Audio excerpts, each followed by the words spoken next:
अकोला शहरातील हरिहरपेठ भागात काल किरकोळ वादातून जाळपोळ आणि दगडफेक सारखी दुर्दैवी घटना घडली. ऑटोचा धक्का लागल्यामुळं हा वाद विकोपाला गेला आणि ऑटोची आणि बाईकची जाळपोळ करण्यात आली. हाच तो स्पॉट आहे ज्या ठिकाणी ऑटो आणि बाईकला जाळण्यात आलं होतं. ऑटोचा धक्का लागल्यामुळं हा वाद पेटला होता आणि हा वाद पेटल्यानंतर किरकोळ वादाचं पर्यवसान मोठ्या दगडफेकीत आणि जाळपोळीत झालं होतं.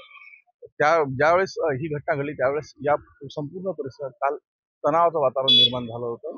तणाव निर्माण झाल्यानंतर पोलिसांनी सतर्कता बाळगत ताबडतोब ऍक्शन घेतली आणि संपूर्ण परिस्थिती नियंत्रणात आणली.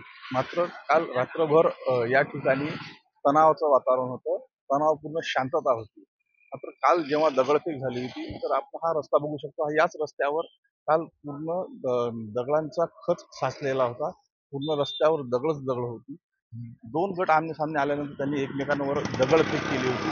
हा पूर्ण संपूर्ण रस्ता दगडाच्या खचनी साचला होता आणि यात अनेक लोक घायल झाली होती. सोबतच एक भाजपचा माजी नगरसेवक आहे तेही या दगडफेकीत घायल झाले होते.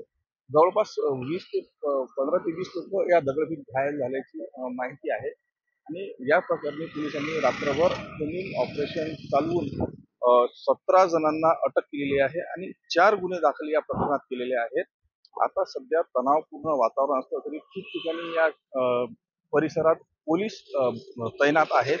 कुठलीही अप्रिय घटना आता यापुढे घडू नये याची सतर्कता पोलिसांनी घेतलेली आहे. पाहू शकता आपण कशा प्रकारे पोलीस बंदोबस्त या ठिकाणी लावलेला आहे.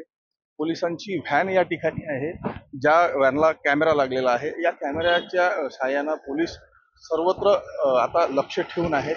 सोबतच पोलीस कर्मचारी सुद्धा मोठ्या प्रमाणात आहेत आणि या पोलीस कर्मचाऱ्यांसोबतच SRPची एक तुकडी सुद्धा या परिसरात बोलावलेली आहे, जेणेकरून कुठलीही अप्रिय घटना घडू नये.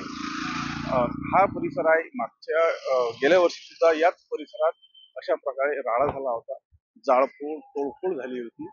मात्र त्यावेळेस 4 ते 5 दिवसाची संचारबंदी या ठिकाणी लावण्यात आली होती आणि त्यानंतर परत काल अशाच प्रकारे राडा झाला आणि जाळपोळ तोडफोड झाली. दरवर्षी अशा प्रकारे घटना घडू नये म्हणून आता पोलीस ऍक्शन मोडवर आलेली आहे आणि ह्या घटना थांबवण्याचा प्रयत्न करत आहेत. काल भाजपचे आमदार रणजित सावरकर सुद्धा या ठिकाणी येऊन त्यांनी भेट दिली होती आणि दोन्ही गटातील लोकांना शांतता ठेवण्याचं आवाहन त्यांनी केलं होतं आणि सोबतच पोलिसांनीही शांतता ठेवण्याचं आवाहन या दोन्ही गटातील लोकांना केलेलं आहे. आणि आता सध्या सकाळपासून हा परिसर पूर्ववत सुरळीत झाला असला तरी या ठिकाणी सध्या तणाव आहे आणि या तणावात पोलीस आता आपली भूमिका चोख बजावत आहेत. यापुढे कुठलीही घटना घडू नये, कारण की नवरात्रीचं हा उत्सव सुरू आहे आणि या उत्सवात कुठलीही अप्रिय घटना घडू नये यासाठी आता पोलिसांनी सतर्कता बाळगलेली आहे आणि कडेकोट पोलीस बंदोबस्त या ठिकाणी लावलेला आहे. कुंदन जाधव, न्यूज 18 लोकमत,